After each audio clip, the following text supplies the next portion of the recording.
Now, second question, it is to be established by RHS congruence rule that triangle ABC congruent to triangle RPQ.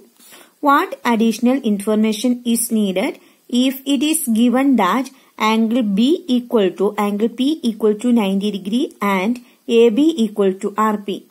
First, we can draw two triangles. One is triangle ABC and another one triangle RPQ. That is ABC and RPQ. Now it is given that angle B and angle P are 90 degree. So we can mark it here 90 degree angles. After then it is given that AB and RP are equal to each other. Then which additional information we need to get to apply RHS congruence rule? We know that we need to get right angled triangle. It is given there and any one of these two legs. One is PR and another one PQ. Then BC and AB. Now it is given that any one of these two legs, that is AB and RP, are equal to each other. Next we need to get the length of hypotenuses. It is not given there. So we can write it as additional information needed is the length of hypotenuses. Okay, that is the length of AC and RQ. We need to get the informations, that is the length of AC and RQ. We need to get the length of AC and RQ. Okay. Now third question. In the given figure, BD and CE are altitudes of triangle ABC such that BD equal to CE. State the three pairs of equal parts in triangle CBD and BCE. It is given that BD and CE are altitudes. That is, if the sides are altitudes, that will be a right angled triangle. Then is triangle CBD is congruent to triangle BCE. Why or why not? Next is DCB. Angle DCB equal to angle EBC. Why or why not? Three questions are there. Now we can discuss that. First we can consider this figure, that is triangle ABC. Then it is given that these two are two triangles. Now we can shade this way. DBC and EBC and another one is DBC. Okay, this one. Now we can draw this one separately. Like this way. Triangle DBC and EBC. It is given that B and C are equal to each other. Angle D and angle E are 90 degree. Then BD. So BD is equal to CE. BD and CE are equal. So here hypotenuses are BC and here it is BC itself. That is the common arm. Common arms are equal to each other.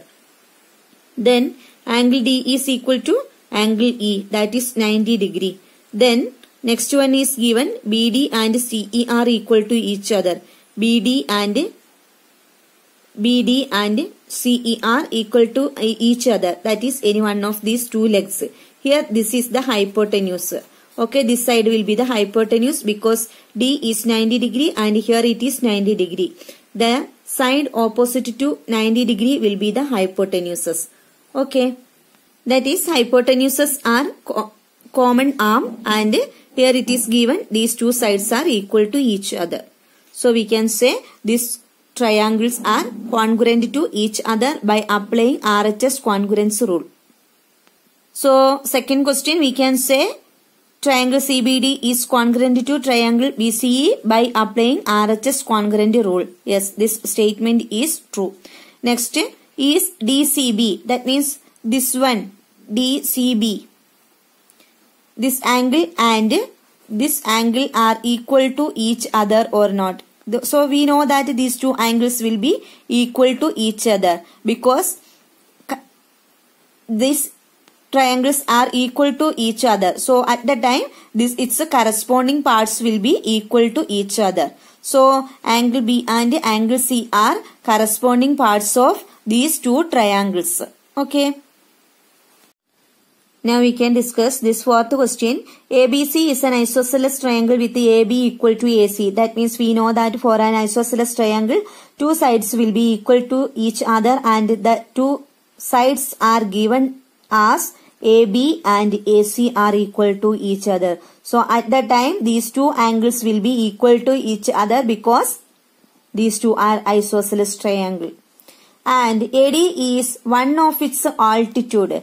For an isosceles triangle, if AD is the altitude, so we know that will be the median also because ABC is an isosceles triangle. So at that time we can write D is the midpoint. So we can say BD equal to CD because D is the midpoint.